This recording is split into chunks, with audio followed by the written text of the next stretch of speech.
Hola, buenas noches. Hola, buenas noches. ¿Cómo les va? ¿Bien vos? Bien, todo en orden. ¿Ustedes bien? Estamos en la última, en la recta final ya, si Dios quiere. Bueno, vamos a esperar a que conecte alguien más. Somos 15. Así ya cerramos. Me dijo Sandra que ayer terminaron de ver Garantías. No sé si quieren que veamos alguna cuestión en particular hoy, pero si no, vamos a terminar de ver alguna cuestión relacionada con transporte, además de los modales que se dieron seguramente, de la plenaria, profundizar sobre unas cuestiones de transporte que son interesantes e importantes, como es el tema de la responsabilidad en materia de transporte de cosas y transporte de personas, para saber cuáles son las normas aplicables. Creo que las diferencias entre transporte benévolo y transporte gratuito ya la tuvieron, porque además no resulta aplicable al caso el Código Civil y Comercial, a excepción de que el transporte gratuito lo realice una persona profesional. Eh, y ahí vamos a ir analizando alguna otra cuestión más, y si terminamos, ya liberamos para que el miércoles que viene, recordamos, el parcial va a ser el miércoles 6 de julio a las 9 horas. Empezamos tomando conforme al programa. A ver si tengo acá en la lista. Ya digo qué programa es, así ustedes se van organizando. ¿Qué lista es? Porque tenemos dos listados. Se llama, si está, se le toma. Si no está, lo lamento, va al recuperatorio. ¿Estamos de acuerdo?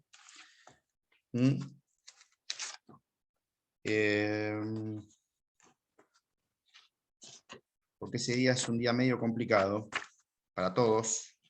Y como no podemos cambiar de fecha porque si no perjudicamos a alguien, o son las 48 horas, o que tengo que rendir otra cosa, o que quiero prepararme bien, o bueno, demuestren el 6 de julio a ver qué bien preparados están, y después estudien los 2 días que les quedan para el resto de los parciales que tienen que rendir. Lamento que la facultad se haya convertido en una agenda bien organizada para dar materias y adquirirlas en cómodas cuotas, pero lo lamento, van a tener que estudiar. No la tengo acá, pero no se preocupen que yo digo en la semana cómo, con qué plan empezamos, así obviamente no los hago ir a todos a las 9 de la mañana, pero ya les digo con cuál empezamos, a los efectos de que ustedes se organicen. Bueno, ya siendo hoy 20 empezamos. El contrato de transporte es un contrato que es polifacético, por decirlo de alguna manera. ¿Por qué es polifacético? Porque está desperdigada su regulación, no solamente a nivel doméstico, sino también internacional, pero a nivel doméstico también está, si se quiere, regulada en diversas normas. ¿Por qué? Porque es la propia ley, el propio Código Civil y Comercial, luego de la derogación del Código de Comercio, porque antes el contrato de transporte estaba regulado en el Código de Comercio de la República Argentina, se unificó en el Código Civil y Comercial y no reguló todo el transporte. Reguló solamente el transporte de cosas y de personas. ¿Por qué? Porque el transporte multimodal no está regulado en el Código Civil y Comercial, está regulado en una ley aparte. Es decir, aquellos que se usan distintos modos de transporte para transportar cosas o personas. El transporte aeronáutico no está regulado porque está regulado en el Código Aeronáutico, cuestión que también es federal, como consecuencia de la reforma constitucional del año 1949, en donde se incorporó como materia federal y delegada al Congreso la reglamentación de un código aeronáutico. En el 57 se modifica la constitución, esa era la denominada constitución de Perón, que en realidad no la había hecho Perón, obviamente, la hizo Arturo Sampay, que era un excelente constitucionalista.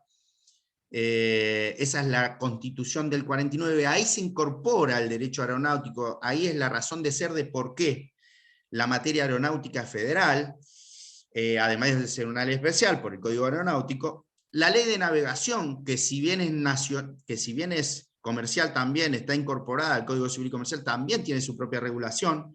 El transporte espacial también tiene su reglamentación, no solamente a nivel nacional, sino internacional. El transporte subterráneo y también el transporte de fluidos de diversas formas, el transporte de oleoducto o otras energías apropiables, ustedes no lo ven, pero también hay autopistas de energía eléctrica, por ejemplo, ¿sí? Hay distintas segmentaciones en materia de transporte de energía. El Código Civil y Comercial no regula esas, por más que las energías sean asimilables a las cosas. ¿Por qué? Porque eso tiene una reglamentación especial de naturaleza federal administrativa, que es la que regula, ¿sí?, ya sea todo lo que es transporte de gas, transporte de energía eléctrica y telecomunicaciones, que en cierto modo también es una transportación. Entonces, en primer lugar, lo que hay que hacer es segmentar qué es lo que estamos hablando. El Código Civil y Comercial, a partir del artículo 1280, regula el transporte de cosas y de personas. No regula, y se encarga de decirlo, no regula los otros transportes que ya están regulados. Eso es importante. ¿Por qué? Porque quiere decir que las normas de responsabilidad en materia de transporte de cosas y de personas son las que surgen del Código Civil y Comercial, no las que surgen de otros estatutos normativos que tienen sus propias reglas de responsabilidad. ¿Sí? Por caso la del transporte aeronáutico, por caso la del transporte naviero, o de la ley de navegación, por caso las del transporte aeroespacial, o la de otro tipo de transporte. Con ese panorama, entonces, yo supongo ya lo habrán visto, pero el contrato de transporte no deja de ser un contrato. Por ende, tiene elementos, guarda de donde leen, porque no hay acuerdo en la doctrina sobre cuáles son los elementos estructurales, pero bueno, tiene los 3 elementos estructurales de todos los contratos: consentimiento, objeto y causa, pero en particular tiene elementos subjetivos y elementos objetivos el transporte. Y además de esos elementos, como decirlo de alguna manera, como elementos estructurales específicos del transporte.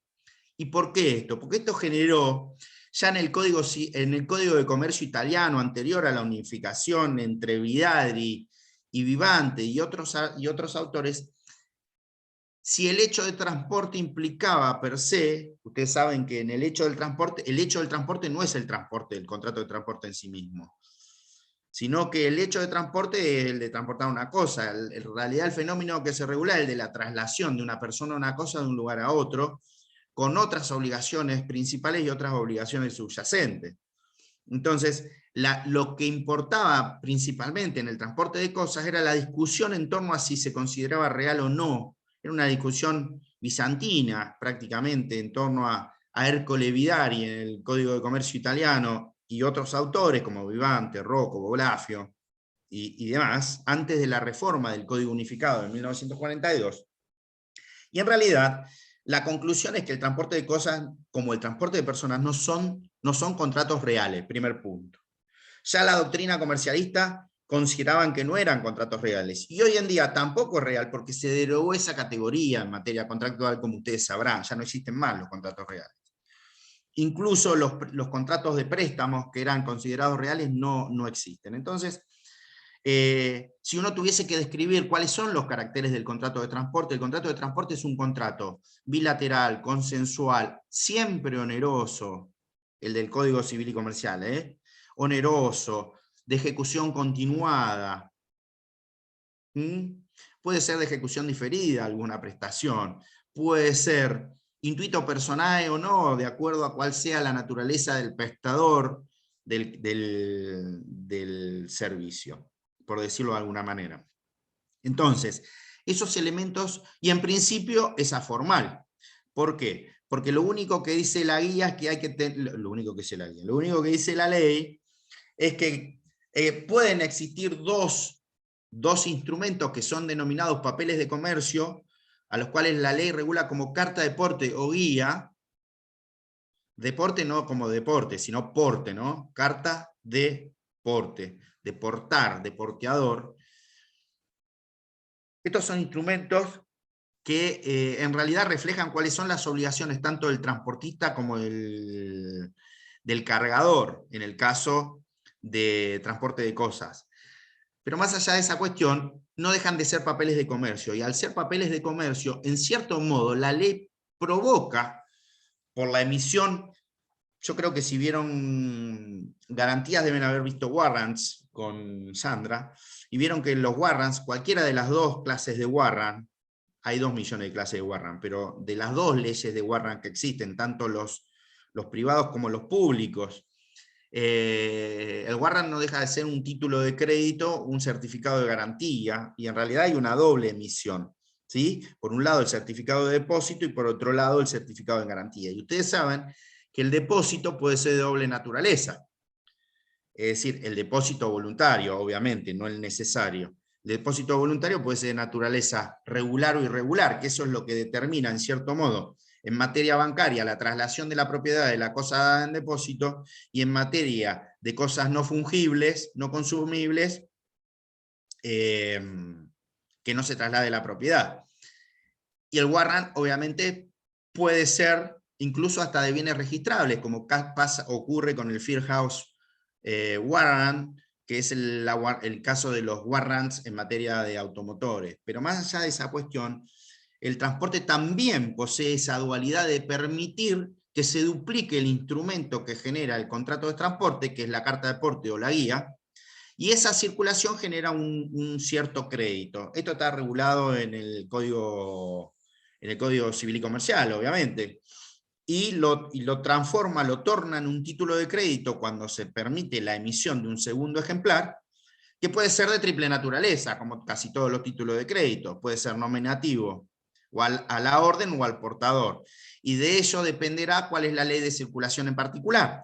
Porque si la carta de porte, cuyo segundo ejemplar está creado nominativamente, es decir, a nombre de una persona, no endosable, tiene que ser transferido solamente por vía del contrato de cesión de créditos.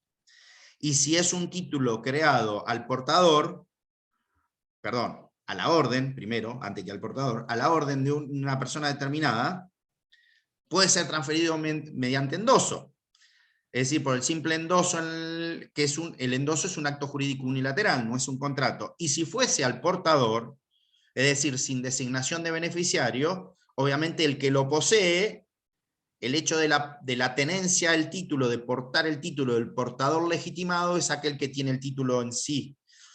Y ustedes verán que como todo papel de comercio, como todo documento necesario, literal y autónomo, que requiere ese instrumento, si es al portador, la mera tenencia del título ya me convierte en tenedor legitimado.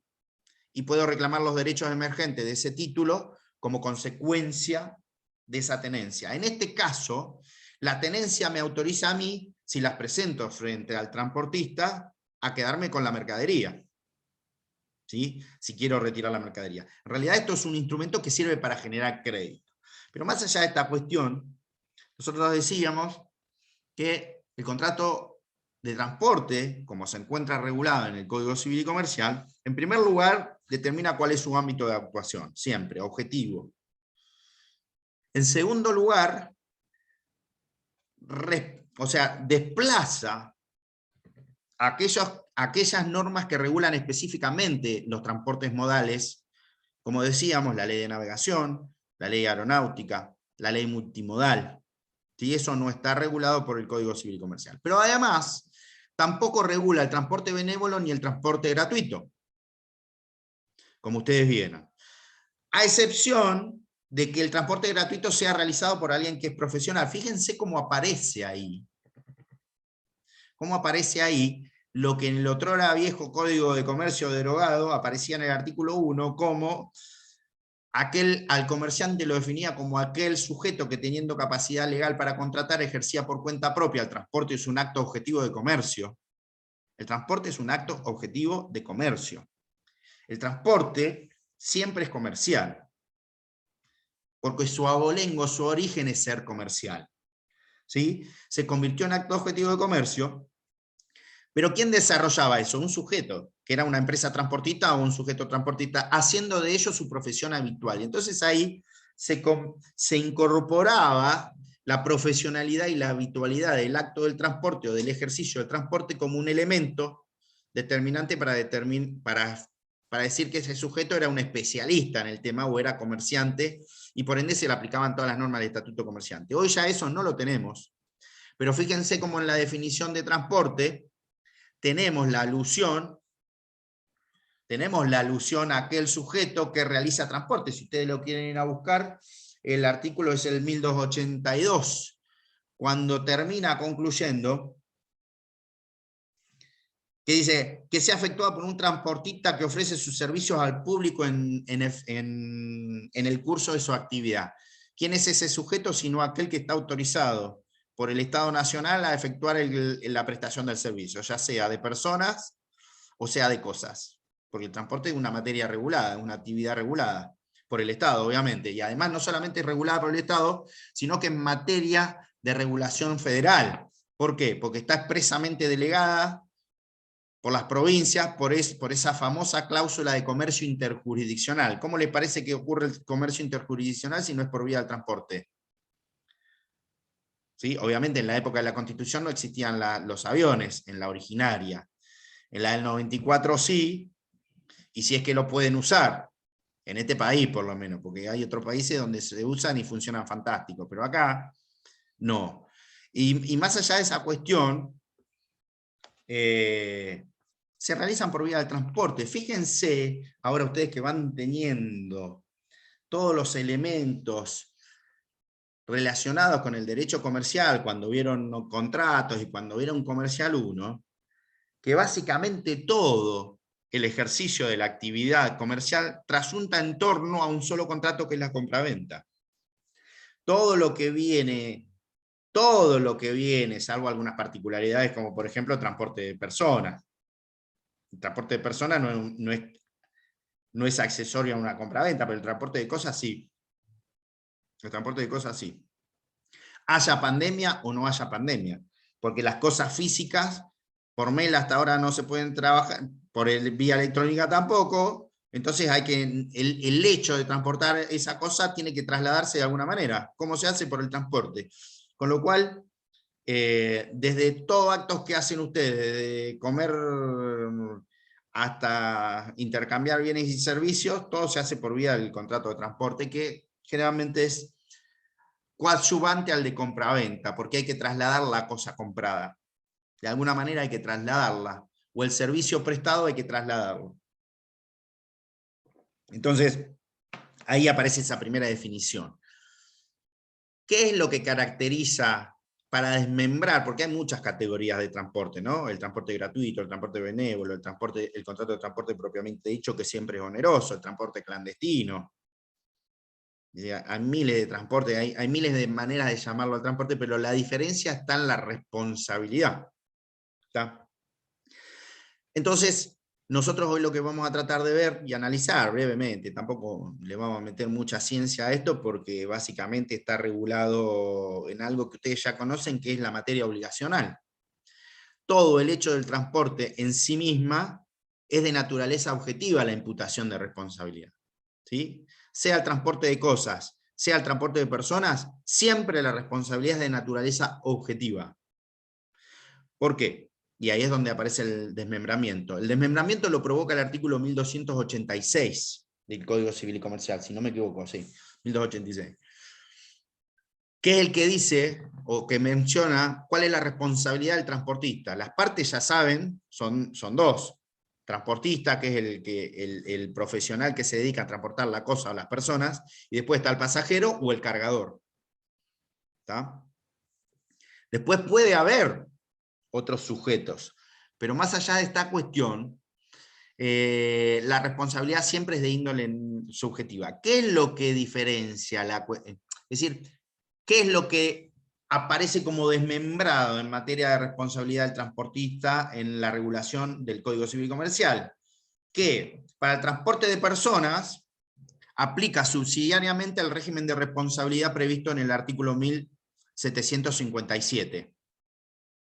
Que si ustedes van al segmento del artículo 1757, que es la responsabilidad por el hecho de las cosas, ¿sí? Por el hecho de las cosas, de la cosa riesgosa o de la actividad riesgosa. ¿Sí? Era el antiguo 1113 del Código Civil, de Vélez, reformado. Y ahí, como ustedes saben, se aplica subsidiariamente primero todo el régimen de responsabilidad civil y comercial del Código Civil y Comercial. Sin perjuicio de qué, de aclarar que siempre la responsabilidad emergente del transporte es contractual. ¿Sí? La responsabilidad emergente del contrato de transporte siempre es contractual entre las partes. Siempre es contractual. Con un aditamento. Si a esa responsabilidad contractual se le suma la Ley de Defensa del Consumidor, el transporte además tiene una normativa de orden público. ¿Estamos? Porque en el fondo el transporte de servicio de pasajeros no deja de ser una prestación de un servicio, también amparada por la Ley de Defensa del Consumidor y por el Código Civil y Comercial. Pero más allá de esa aplicación directamente normativa de todo el cuerpo normativo, el artículo 1708, si no me equivoco, en adelante, habla de la función preventiva de la responsabilidad y después de la función resarcitoria de la responsabilidad, no deja de haber o de existir. Para que exista responsabilidad en materia de transporte, tiene que existir los 4 elementos de la responsabilidad civil y comercial, que son antijuridicidad, daño, ¿sí? Factor de atribución y relación de causalidad. Obviamente, el factor de atribución en materia contractual transportística, por decirlo de alguna manera, siempre es objetiva. Con lo cual, ¿qué introduce eso? Que solamente el que realiza la actividad solo se puede eximir por culpa de la víctima o por la de un tercero por la cual no debe responder, en la cual ese tercero no es el dependiente del dueño de la empresa de transporte, porque responde también, la empresa de transporte responde por los, ¿sí? Por los, decirlo de alguna manera, por los sujetos que dependen de esa empresa, sujetos que no son independientes, que son dependientes del punto de vista laboral de la empresa. Entonces, en primer lugar, al transporte de personas se le aplica la regla de la responsabilidad civil prevista en el 1757, responsabilidad objetiva. Obviamente, ¿cómo se puede desmoronar esa responsabilidad objetiva? Con las eximentes propias de la responsabilidad objetiva. El transportista no podría decir, no fue mi culpa que me robaron la mercadería. Bueno, no estamos hablando de mercadería en este caso, pero que el señor sufrió un accidente. No se exime diciendo que no fue la culpa de él. Se exime probando que la culpa fue de la víctima o la de un tercero por la cual no debe responder. Y además se suman todas las otras eximentes que posee el Código Civil y Comercial. Fuerza mayor, caso fortuito. A excepción de las que nunca exime, que es el dolo. Obviamente, esto también está previsto. Si no me equivoco, 1730, 1733, siguientes y concordantes del Código Civil y Comercial. Además de las características que debe reunir el daño, ¿no? Que debe ser cierto, actual, indemnizable, futuro, en principio no abstracto. El daño futuro también puede ser indemnizado, pero no en abstracto. Entonces, todas estas cuestiones, materia obligacional, se aplican al contrato de transporte. Este contrato de transporte posee 2 plazos de prescripción bien diferenciados. El contrato, luego de la modificación del Código Civil y Comercial, todas las normas referidas a la prescripción del contrato de transporte prescriben en 2 años. Todas las cuestiones emergentes del contrato de transporte prescriben en 2 años. Creo que es el 2567 inciso B. No me lo acuerdo, pero lo busco y se lo digo. Si es así.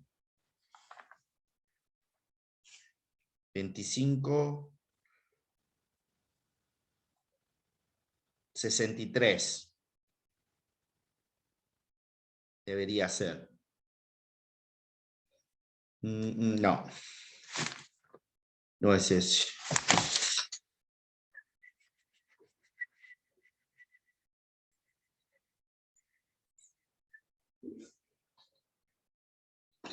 (2562) inciso D. El 2562 regula el plazo de 2 años emergente del contrato de transporte. para analizarlo con mayor precisión, ¿sí? Le había chingado por un articulito. ¿Tá? 2562, inciso D, prescribe 2 años. Antes era de 1 año. Pero además,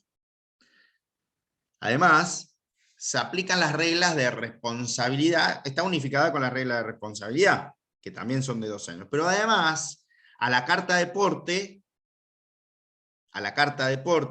por ser un título de crédito, se le aplican las reglas de los títulos de crédito, que prescriben en particular las del Código Civil y Comercial, ¿no? Obviamente. En 1 año. A ver si me acuerdo dónde está ese, debe estar...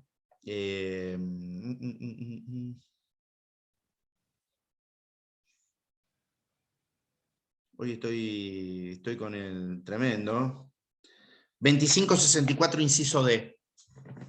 2 artículos más adelante, mismo inciso D, habla de la prescripción de 1 año de todos los títulos de crédito, sean al portador, ¿sí? O a la orden, prescriben al año, los que emergen de este código.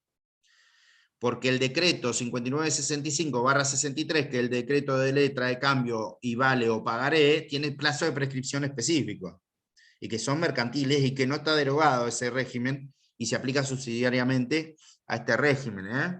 Así que ojo con esto. Ya con solo esto, estos 2 plazos de prescripción son suficientes.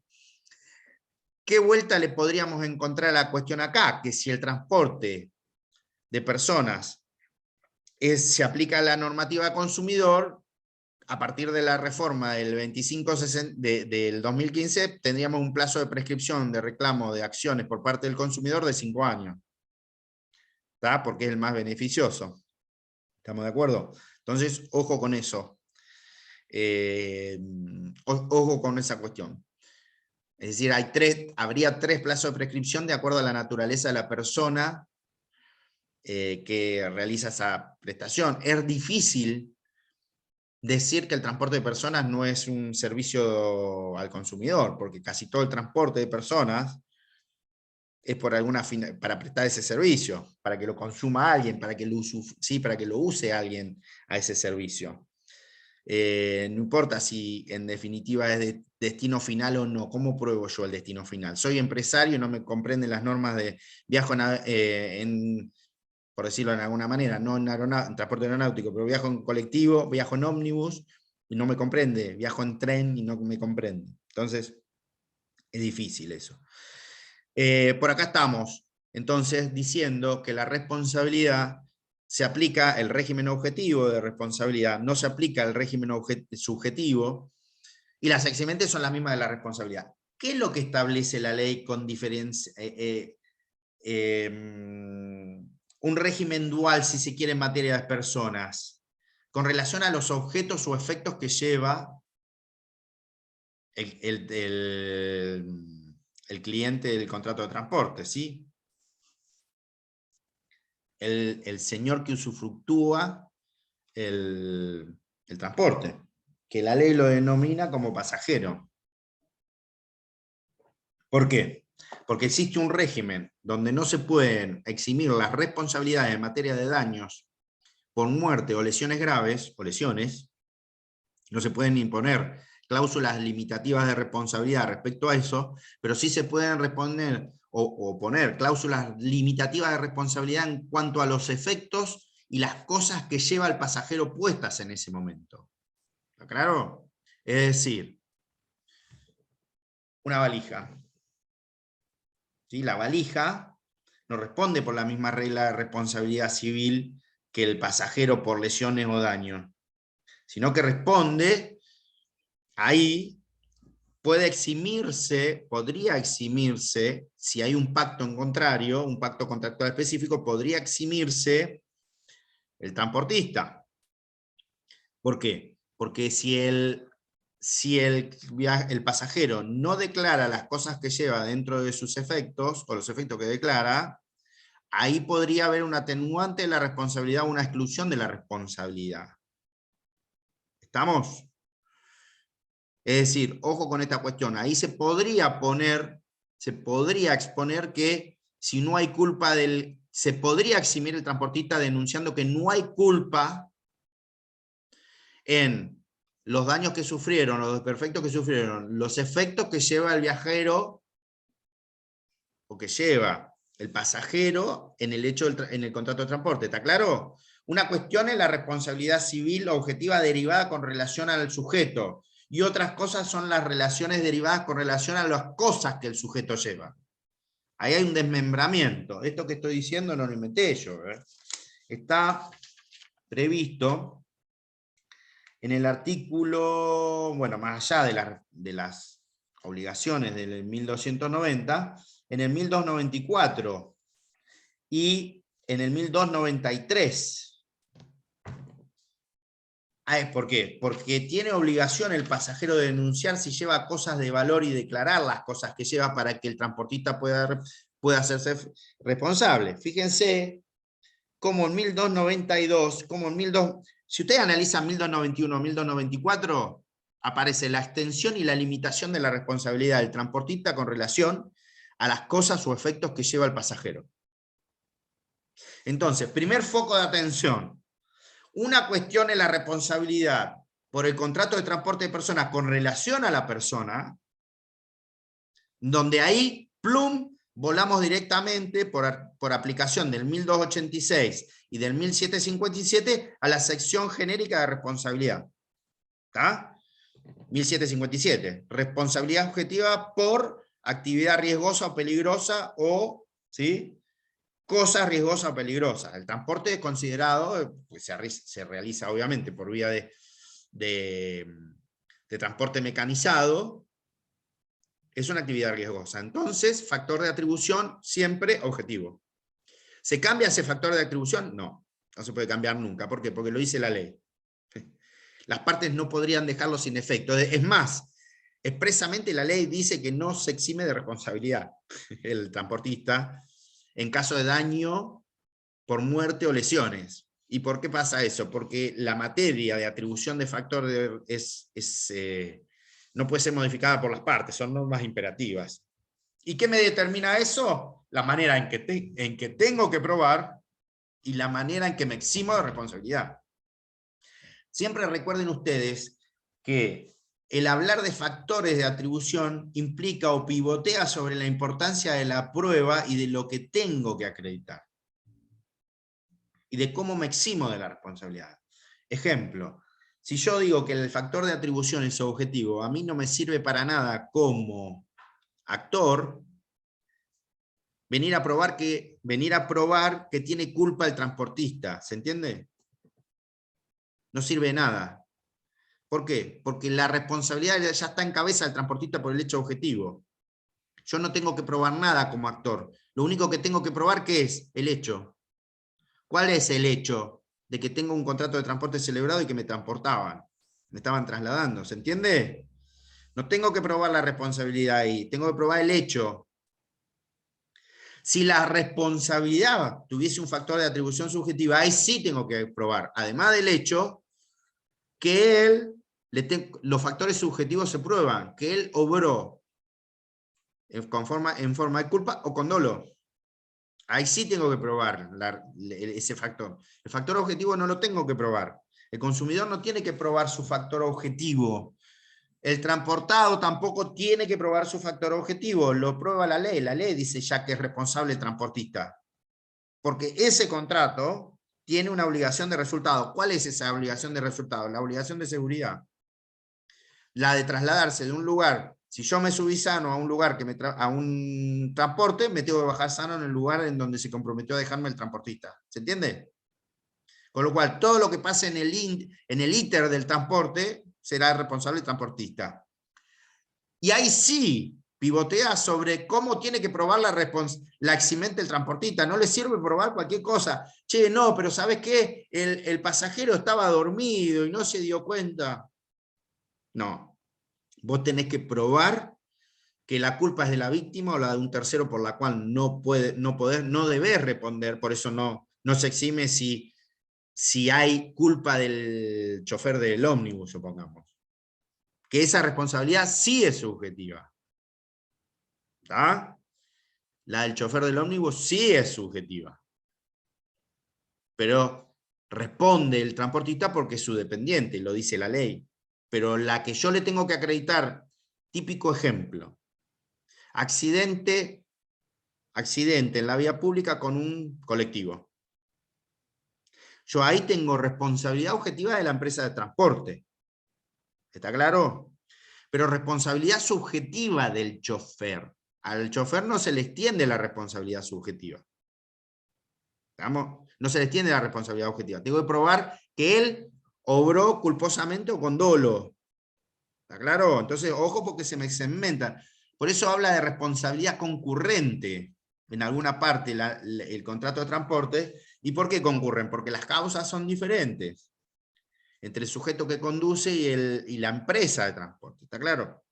Entonces, como primera medida eso, y las eximentes son las que sirven para romper ese factor objetivo, no sirve cualquier otra. No sirve alegar la culpa del vecino porque me miró mal a la mañana. Y sabe que se peleó con la mujer, entonces, o se peleó con la pareja, o se peleó con quien quiera, y lo alego. Eso no sirve. ¿Por qué? Porque no tiene incidencia sobre la relación de causalidad. ¿Sí? No rompe el nexo de causalidad objetivo. Por eso cuando ustedes analicen causalidad en materia de transporte, fíjense que siempre el factor es objetivo, pero, pero la relación de causalidad refiere a dos cuestiones. Una, a la imputatio facti, es decir, cómo se le traslada a aquel sujeto esa responsabilidad, y la otra como órdenes de consecuencias que reparar. ¿Cuáles son las consecuencias que se reparan? Las dos son relación de causalidad, ojo. Nada más que actúan de diferentes razones. No vamos a profundizar porque ya lo saben de obligaciones. Entonces, eso por un lado. Pero esa responsabilidad no tiene nada que ver con la de los efectos que lleva el pasajero. Ahí sí puede haber limitaciones de responsabilidad. ¿Por qué? Porque el transportista no se puede hacer cargo de las cosas no declaradas por el pasajero. ¿Se dan cuenta? Imagínense si yo en una valija llevo una bomba. Frente a los otros, va a tener que ser responsable, pero podría reclamar el que lleva la bomba, che, mirá, tratala con cuidado porque estoy llevando trinitrotolueno, que es el famoso TNT o el antecedente de la dinamita, ¿no? El flaco va a decir, flaco, es un producto peligroso, no puede viajar. Es tu obligación declararlo en los términos del 1290 cuando vos celebrás el contrato de transporte, ¿sí? De pasajero. Por eso, fíjense que el 1292, cuando habla de cláusulas limitativas de responsabilidad, dice, las cláusulas que limitan la responsabilidad del transportista de personas por muerte o daños corporales se tienen por no escritas, esa no exige, esa no se eximen por eso, por una expresión ¿sí? En el contrato. ¿Por qué? Porque la responsabilidad objetiva y la única manera de coartar el nexo o cortar el nexo de causalidad está dado en el 1757 y en los antecedentes. Pero nunca el dolo exime, por más que haya responsabilidad objetiva. Es decir, si hay dolo no te va a eximir nunca. Nunca, pero nunca te va a eximir. Entonces, pero a renglón seguido, se encarga de aclarar, dice, che, una cosa es la persona que estamos transportando y en esa las cláusulas limitativas de este artículo, el del 1292, cuando habla de cláusulas limitativas de responsabilidad, está atacando algo que ustedes en la parte general de contratos vieron como condiciones generales de contratación. Las condiciones generales de contratación, ¿vieron que ustedes le dieron alguna constancia en algún momento que celebraron un contrato de transporte con relación a las obligaciones? No, le dieron un ticket donde atrás dice, che, tenés que concurrir a horario, tenés que decir tal cosa. ¿Sí? Es como muy informal, a pesar de estar estrictamente regulado el transporte. Y ser una de las causas de accidentes, los accidentes en la vía pública son una de las causas de muerte más importantes en este país y consecuencias provocadas muchas por el transporte, ¿no? Pero más allá de esa cuestión, fíjense cómo ahí dice, eso se tiene por no escrito, no invalida el contrato. Fíjense que no habla de nulidad del contrato por incorporar esa cláusula. ¿El transportista podría incorporar una cláusula así? Sí, ¿cómo no? Hasta los edificios ponen un cartelito que dice que existiendo escaleras no se hacen responsables de los daños por andar en el ascensor, y ustedes viven en el piso 350, y ustedes dicen, pero flaco, ¿qué quiere? Me muero antes de llegar al piso de mi amiga. ¿Está claro? Entonces, esa es una condición general de contratación que no tiene efectos. ¿Frente a quiénes? Frente a cualquier tercero o propietario que ingresa al edificio y tiene un accidente, sea por escalera o sea por ascensor. ¿Por qué? Porque la responsabilidad es objetiva. ¿Se dan cuenta? Ninguna cláusula limitativa de responsabilidad en materia de condiciones generales de contratación, en materia de contrato de transporte, puede generar alguna alteración al sistema general de responsabilidad civil. Nunca, never jamás, never de los jamases. ¿Tá? Salvo que existan las eximentes. ¿Tá? Salvo que existan las eximentes. Ahí sí, si existen eximentes, sí, pero las condiciones no, se tienen por no escritas. Pero no ocurre lo mismo con el bulto del pasajero, con la valija del pasajero o la pasajera. ¿Por qué? Y no solamente con la valija, sino también con las cosas que lleva. ¿Por qué? Porque podría ser un eximente para el transportista que las cosas que llevaba custodiado el pasajero, si pierde su control, su radio de control como guardián de la cosa, no responde el transportista. Fíjense lo que dice el 1293 y el 1294.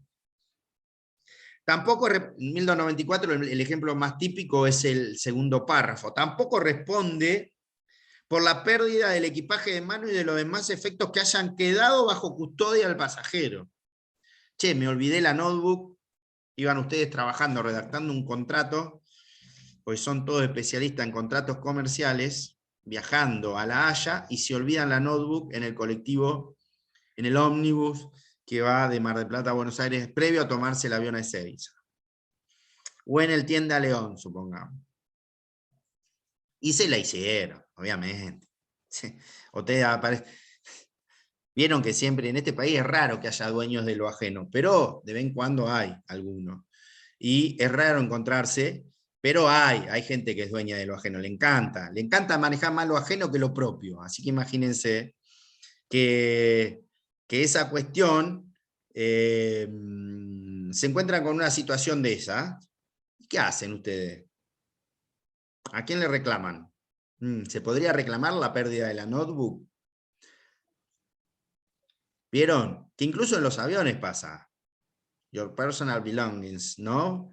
Cuando le dice la azafata, le está diciendo y le dice, che, antes de que, cuando aterricemos y antes de bajarse, chequeen que no se dejen nada, porque no te van a dejar volver al avión a buscarlo. Por ahí te dejan, pero es raro.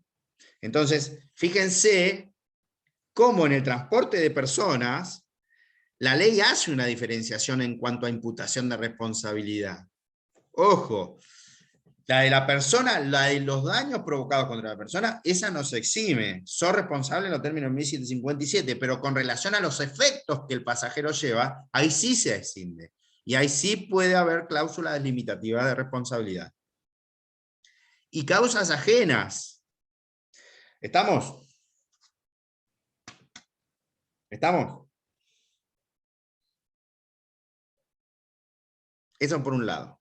Segundo tema, transporte de cosas. Acá se nos meten varias cuestiones. ¿Cuáles son las cuestiones que se meten acá? Que acá no se transportan personas. Acá lo que se transportan son cosas en la propia definición de la palabra. Y la verdad que cosas existen muchas en cuanto a su naturaleza. Puede haber cosas peligrosas, puede haber cosas riesgosas de transportar, puede haber cosas que no se desmerezcan, puede haber cosas naturales o físicas que sí se desmerecen. Por ejemplo, el vacuno, el ganado vacuno. ¿O cómo les parece que va desde el campo al Matarife? Con ese churrasco que se comen tan sabrosamente los que son carnívoros, ¿no? Los que son vegetarianos, no. Y los que son veganos tampoco, pero el que es carnívoro, ¿de dónde le parece que nace? ¿Que nace en la carnicería la carne? ¿Que como brote verde? No. Va del campo al Matarife. ¿Y cómo va del campo a Matarife? Y después tiene que ir del Matarife a la carnicería. A los que les gusta el asado o cocinar a las brasas. Qué raro que en Argentina... No estoy hablando del asado naranja, ese que se denomina polenta, que hoy está de moda. Estoy hablando del otro asado, del tradicional, del de costilla, del de carne y hueso, ¿sí? Ese es con transporte. Ahora, ¿qué pasa? La vaca es un semoviente. No es el mismo el peso que tiene cuando se la carga en el campo. Bueno, yo no sé si alguna vez fueron a un campo y saben lo que es una manga y lo que es un toril y lo que es ¿sí? Para el cargador, pero la vaca se encierra y se carga ahí y está el camión de cola esperando para subir. Y después lo lleva. Ahora, en ese transcurso hay un desbaste. Ese es el desbaste natural del animal. ¿Sí? Lo mismo pasa con las ovejas, con los cerdos, con las gallinas, todo tiene un desbaste natural. Eso está contenido naturalmente y por ese desbaste natural el transportista no responde. Ojo que esto es importante. Antes hablaba hasta de perfumes el Código de Comercio, en el 179, cuando hablaba de cuando se llevaran esencias que por su propia naturaleza fuesen volátiles. ¿Está? Por ejemplo, lo mismo que ocurre con el combustible. El combustible tiende a evaporarse, por eso son herméticos el transporte de combustible, porque genera gases. ¿Sí? Pero eso es el desgaste natural del combustible. Ahora, el desgaste que excede lo natural, el transportista debe responder. ¿Sí? Todo lo que excede el desgaste natural o físico debe responder. Pero eso cuando la cuestión es que por su propia naturaleza puede someterse a un desmerecimiento. Después vamos a ver que hay alguna otra cuestión dando vueltas por ahí. Ahora, cuando en realidad lo que se transporta son cosas que no están sometidas a desgaste natural, ahí hay una responsabilidad del transportista que también es objetiva. ¿Sí? La responsabilidad por el transporte de cosas también es objetiva. El único tema es que tiene mayores causales de eximente. ¿Por qué? Porque existen elementos que pueden agravar o modificar la responsabilidad del transportista. ¿Cuáles, por ejemplo?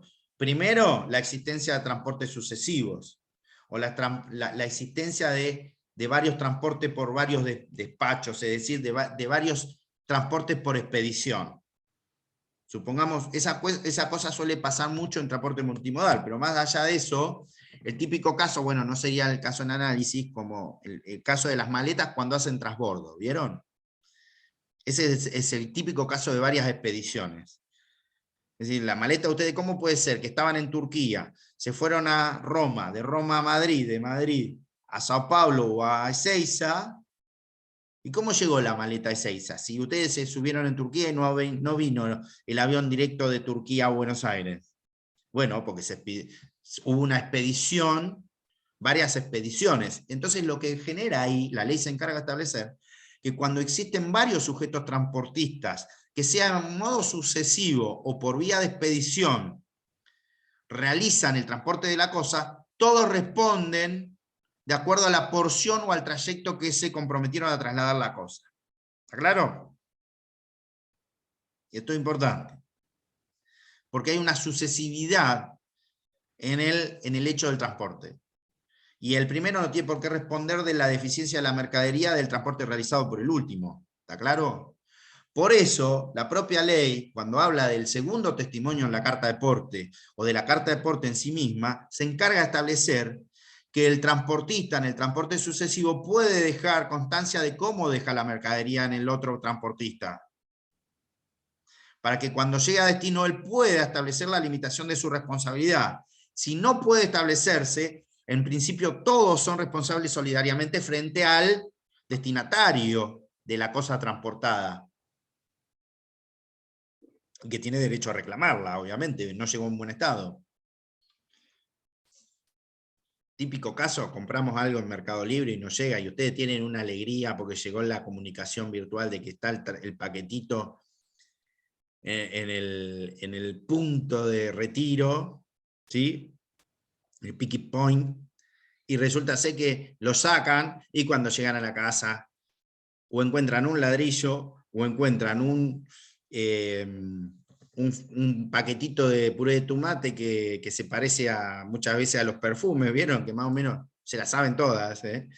Un sachecito, un tetra de puré de tomate, o cuando lo abren está todo roto, está todo desperdigado, o pedazos de cartón. Y ahí, además de la desilusión, ahí hay responsabilidad, porque la cosa no llegó en el estado en que debía llevar. Es decir, acá no es que hay obligación de seguridad de la cosa.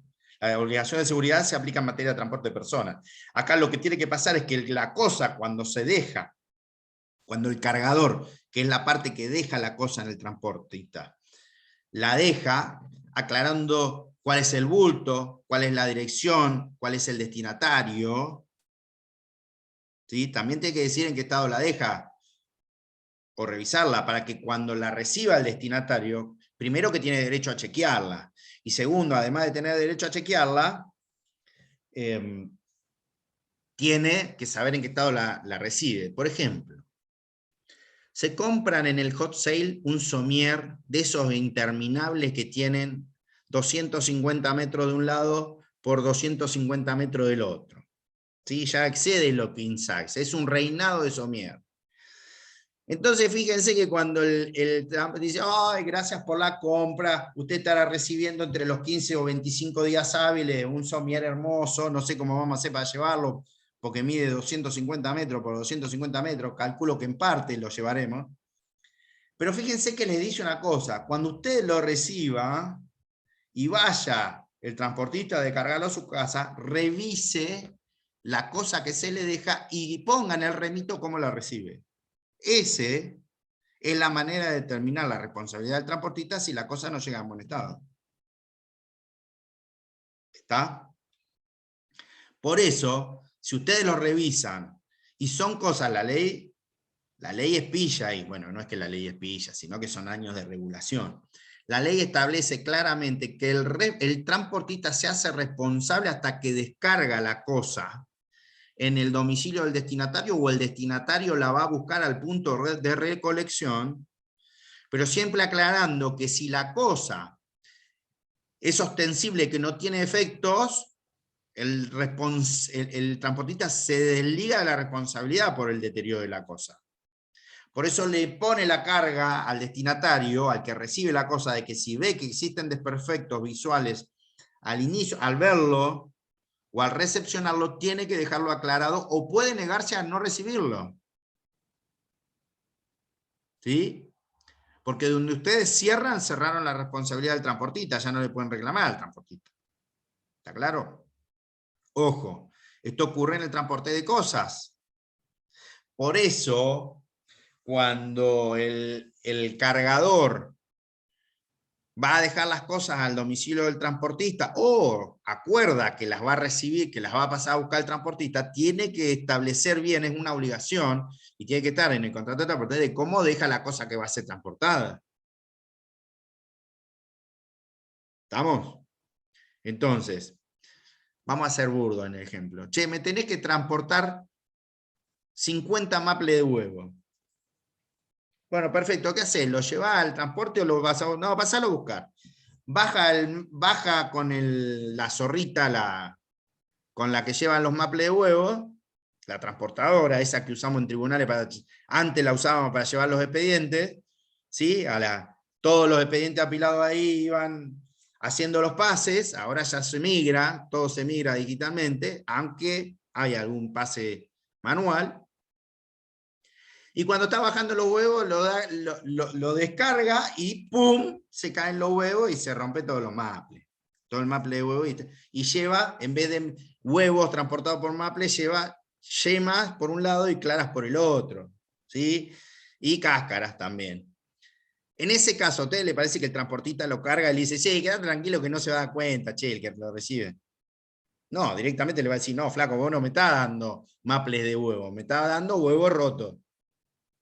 No se lo va a transportar, ¿se entiende? Entonces, en ese ejemplo burdo, que es obviamente simplemente con ánimo jocandi, ahí no se lo va a recepcionar el transportista. ¿Está? ¿Por qué? Porque es obligación de que el cargador lo realice, primero que lo embale bien, que describa cuáles son los bultos, que describa cuál es la cosa transportada, que dé la dirección y además que dé el nombre del destinatario. ¿Por qué? Porque el destinatario es el único que tiene derecho a recibir o retirar la cosa. Ahí, cuando se recibe o se retira, se limita la responsabilidad. ¿Qué es lo que puede ocurrir? Además de los desgastes propios, que sufra consecuencias la mercadería. Bueno, se tendrá que hacer responsable el transportista. ¿Y por qué se tendría que hacer responsable? Y por muchas cuestiones se podría hacer responsable el transportista. Primero, porque él tiene una ruta determinada y varía la ruta. ¿Sí? Es decir, supongamos que, dice, vos sabés que me robaron. El transporte de caudales. Obviamente el transporte de caudales también se aplican las reglas de transporte. ¿Y qué se transportan en los caudales? Platita, dinero de curso legal y alguno de no curso legal también, y o verbigracia dólares y o euros, pero también valores. ¿Vieron los sobres de los transportes de caudales? Adentro van cheques. Vieron que cada 2 por 3 aparece algún afano, disculpen el lenguaje, pero algún robo de un transporte de caudales. Y después, como consecuencia de eso, ¿qué aparecen? Los cheques adulterados cobrados en los bancos. Esto es 2 más 2 es 4 acá. No hay mucho. Aparecen los cheques y que apareció, hay toda una empresa en torno a eso. Se roban un camión de caudal, generalmente, o el correo. No roban mucha plata, roban instrumentos para poder estafar. Entonces, si el transportista tenía una ruta determinada, declaró la ruta determinada y la varía y no comunica eso al cargador, se hace responsable, incluso hasta por caso fortuito o fuerza mayor. Incluso se hace responsable hasta por caso fortuito y fuerza mayor. ¿Qué es lo que puede ocurrir en el ínterin? Varias cuestiones. Que el cargador le modifique o le diga las condiciones de lo que... Primero, que el cargador tiene que denunciar específicamente qué es lo que qué es lo que va a transportar. Ahí podría haber un viso de exoneración de responsabilidad del transportista cuando no le declaran la totalidad de lo que transporta. O si lo que transporta es de una naturaleza que puede tornar peligroso el transporte. Porque ahí el cargador se tiene que hacer responsable. Pero además, el transportista tiene otro problema, que es que injustificadamente el destinatario no quiera recibir la cosa, o se encaprichó, o se peleó con alguien y no la quiere recibir. Ahí automáticamente el transportista tiene varias obligaciones o deberes, que es, primero, comunicar al cargador. Segundo, si no puede contactarse de manera urgente, o como decía el Código de Comercio antes, dentro del primer correo, dentro de las 24 horas, ¿sí? Ahí tiene que tratar de realizar todas las actividades necesarias o las diligencias necesarias. ¿Para qué? Para depositar las cosas en un lugar y dejarlas, ¿sí? Y dejarlas por cuenta y orden del cargador y diciendo que hay negativa del destinatario a recibirlas. Y si la cosa que tiene que ser transportada es perecedera o que pueden ser vacas, puede estar incluso autorizado hasta venderlas en caso de que corra riesgo la existencia o la vida de las cosas transportadas. ¿Sí? Eso está específicamente establecido en cabeza de ley, es como un contrato necesario, ¿sí? que tiene el transportista. ¿Qué es lo que puede ocurrir acá? Además de la diversa responsabilidad. Que el cargador le haya encargado al transportista el cobro de créditos o de acciones o de derechos emergentes del hecho del transporte. Por ejemplo, cuando es el depósito por cobrar, el transporte por cobrar, en el lugar de la recepción.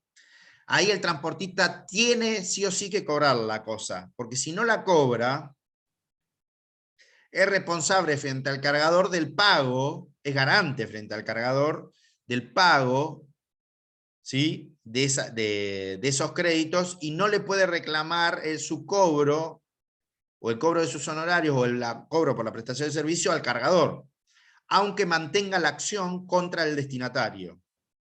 ¿Estamos?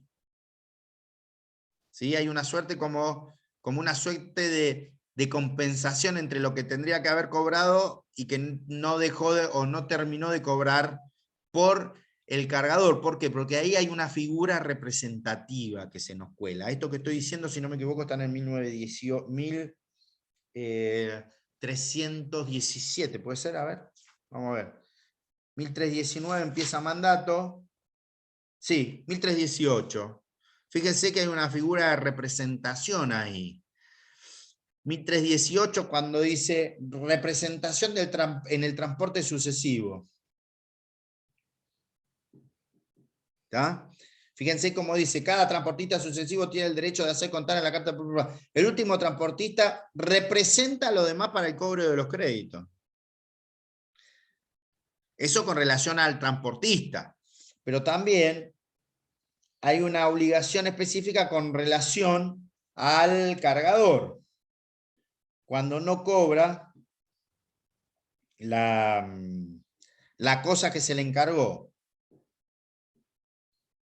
Eso estaría, no me acuerdo, ¿verdad? Pero lo buscamos.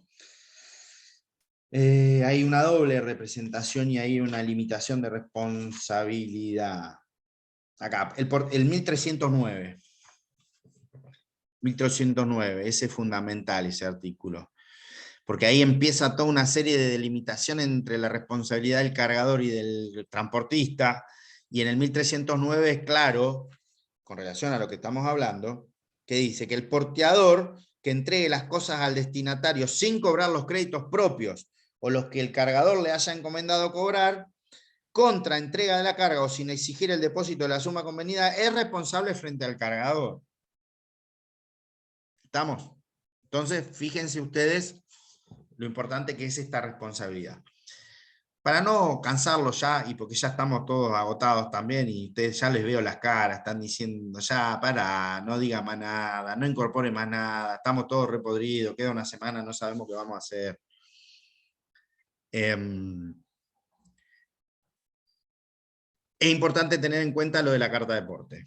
¿Sí? Hay dos instrumentos que aparecen regulados en el artículo 1298, 1299 y 1300.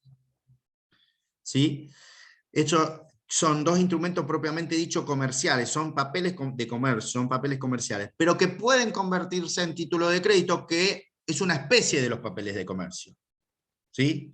Ejemplo, yo les digo, los papeles de comercio son instrumentos ¿sí? o formalidades o documentos que surgen como consecuencia o el hecho del comercio de acuerdo a cuál sea el contrato que se esté celebrando. Por ejemplo, la factura es un papel de comercio. El remito es un papel de comercio. La nota de débito, la nota de crédito. ¿Sí? La carta de porte, la guía, la factura del martillero, la factura del corredor, son papeles de comercio. Ahora, dentro de la especie de los papeles de comercio existen una especie que se denominan los títulos de crédito. Por ejemplo, ¿cuáles? Cheque, pagaré, factura conformada. ¿Estamos? Es decir, los papeles de comercio tienen 6 características. 6 características generales. Y los títulos de crédito tienen 3 solamente. Son necesarios, literales y autónomos. Después se suman otros, que son propios de los papeles de comercio, completos, abstractos, ¿sí? La posibilidad de que esto pase en materia de transporte, decimos, como papel de comercio, el transporte genera 2 papeles de comercio, que es la carta de porte y la guía. ¿Qué es la carta de porte? La carta de porte es un documento que se emite, que lo emite el transportista, y en el que se refleja quién es el sujeto cargador, cuál es el bulto que se transporta, el precio a veces, qué cantidad de bultos, quién es el destinatario, todas las obligaciones del 1290 se reflejan en la carta de porte. Esa es la carta de porte como papel de comercio. En todo hecho del transporte puede existir. Es voluntario, no es obligatorio. A veces sí, pero si no se emite, ¿qué pasa? Se emite otra. Otra que se conoce con el nombre de guía. ¿Sí? Guía de transporte. Es una guía en donde se trasladan, se dice cuál es la cosa transportada, lo mismo. Cuando no se emite carta de porte, se emite guía. Esto dice en 1300. Si no hay carta de porte, el cargador tiene derecho a exigir al transportista que le entregue el recibo de la carga. El recibo de la carga es la guía. ¿Sí? Es una guía. En materia vacuna, para los que son de campo saben que tienen que ir a Senasa a conseguir las guías, si no, no se puede trasladar. ¿Sí?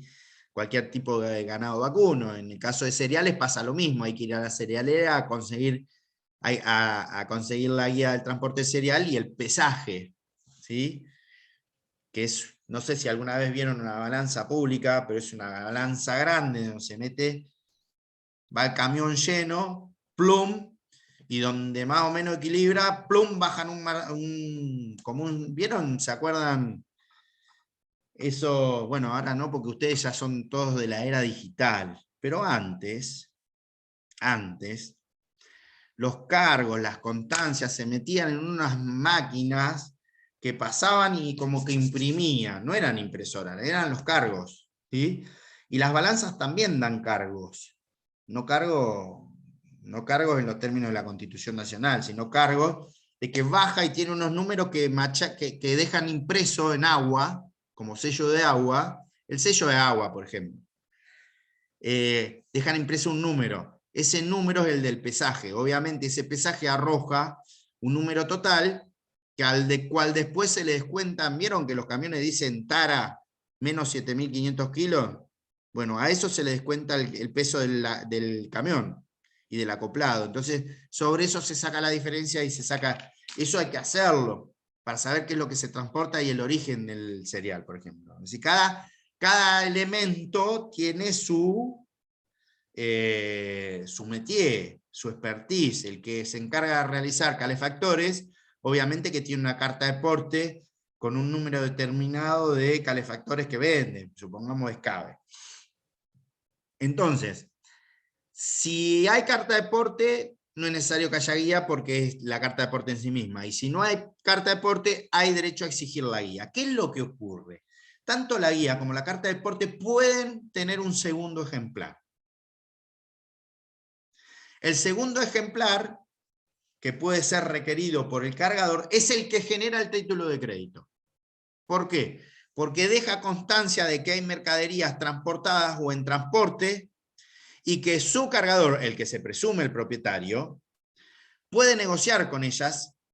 Por eso la posibilidad de que el segundo ejemplar de la carta de porte sea creado en forma nominativa, en forma de a la orden, de tres maneras, o al portador. Y de ahí es lo que yo le decía hoy, que es la manera circular. El cargador se puede desprender de esa dándosela a un segundo sujeto que se denomina portador, no porteador, porque el porteador es el transportista. ¿Tá? Entonces, ¿qué es lo que ocurre? Si el portador de ese segundo documento quiere retirar la mercadería, tiene que ir al transportista a decirle: esa mercadería es mía, y le tiene que presentar el segundo testimonio, por decirlo de alguna manera, es decir, la segunda copia de la carta de porte, que es el título de crédito. Si no aparece eso, no se puede retirar la mercadería. Pero además hay otro problema, que son las modificaciones que se le pueden haber realizado a la carta de porte en el hecho del transporte, en el transcurso del transporte. Si es así, el transportista tiene que dejar constancia, ¿sí?, de todas las vicisitudes que se realizaron en el hecho del transporte. Porque si no se tornan inoponibles, ¿a quién? Al que es portador legítimo del segundo ejemplar de la carta de porte. Y no son oponibles al portador de ese segundo ejemplar las modificaciones que se hayan realizado. Por ejemplo, las alteraciones que haya tenido el producto, si no se llevó todo, si se descargó parte en un lado y parte en otro, ¿se entiende? Entonces, eso es básicamente lo que regula el contrato de transporte y otras cosas más. Eso es lo que pretendemos que ustedes manejen, además de lo que se haya dado en las plenarias de transporte con relación a las otras modalidades. Así que, para no cansarlos más, salvo mejor fortuna y que tengan alguna gana de preguntar algo, ya con las caras que tienen veo que no, pero bueno, no mencionan algunos, entre Leguizamón, Schneider, perdón, y otros tantos más que hasta estaban bostezando algunos hoy, che, se notaba mucho ya, ¿sí? Entonces, si no tienen alguna pregunta con relación a este tema o a cualquiera de los otros temas que se hayan dado, nos vamos despidiendo. Les agradezco que hayan cursado con nosotros, espero que les haya servido, que haya sido una cursada de su agrado, que hayan sentido contención en los profesores, que hayamos estado a la altura de lo que ustedes esperaban. Muchas veces no pasa eso, hay veces que decepcionamos, y más allá o con independencia de cuál sea el resultado del parcial, que todos tenemos buenos días y todos también tenemos malos días, en ese momento puede pasar miles de cosas, por lo menos que se hayan ido con un poquito con algo de que aprendieron un poquito más de derecho y que les va a servir en el futuro. Así que espero que les haya gustado y nos vemos el miércoles 6 de julio a las 9 de la mañana, si les parece. Yo me comprometo a decirles ahora por el WhatsApp con qué programa empezamos, con qué plan empezamos, para que no pierdan tiempo y sepa el primero que tiene que estar en ese plan. Vamos a decir quién es al que vamos a llamar primero, para que ustedes no, como se dice en el derecho obligacional, no haya un vicio de sorpresa, ¿sí? Para que el vicio de sorpresa no opere. Así van seguros. Nos vemos el miércoles que viene. Buenas noches. Gracias por estar acá. Adiós. Hasta luego. Buenas noches.